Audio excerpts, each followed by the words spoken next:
बरेच लोक मला म्हणतात की प्राण्याला एवढा जीव लावू नकोस, पण सगळ्यांना मला एकच सांगायचं की हे गोल्डी आणि स्नो माझ्यासाठी प्राणी नाही आहेत, तर माझी लेकरं आहेत ती. आणि ती लेकरं जर मला जीव लावत असतील ना, तर मी का नको त्यांना जीव लावू.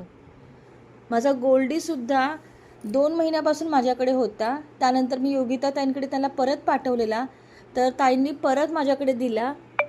तर आल्यापासूनसुद्धा कधी मला असं वाटलंच नाही की माझ्याकडे नव्हता गोल्डी.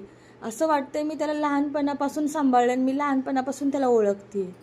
का तर खूप जीव लावतो तो सुद्धा मला. इवन माझी स्नोसुद्धा, तिला असं हात लावलेलं वगैरे आवडत नाही. पण हो, जरा काय तिला झालं ना की माझ्या डोळ्यातून लगेच पाणी येतं. तर हेच असतं ना जीव लावणं. आणि म्हणतात ना, माणसांपेक्षा जनावरांवरती जीव लावला ना तर ती कधीच विसरत नाहीत.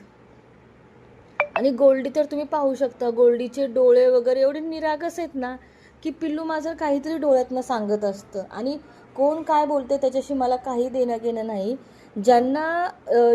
जी लोक म्हणजे माझ्या गोल्डीबद्दल, स्नोबद्दल छान छान कमेंट करतात ना, तर त्यांना मी सांगते की खरंच तुम्ही त्यांच्या डोळ्यात ते प्रेम पाहिलं म्हणून तुम्ही एवढे छान कमेंट दिलेले आहेत. पण ज्यांना त्यांचे डोळे कळले नाहीत ना, ती लोक काहीच बोलू शकत नाहीत या गोष्टीवर.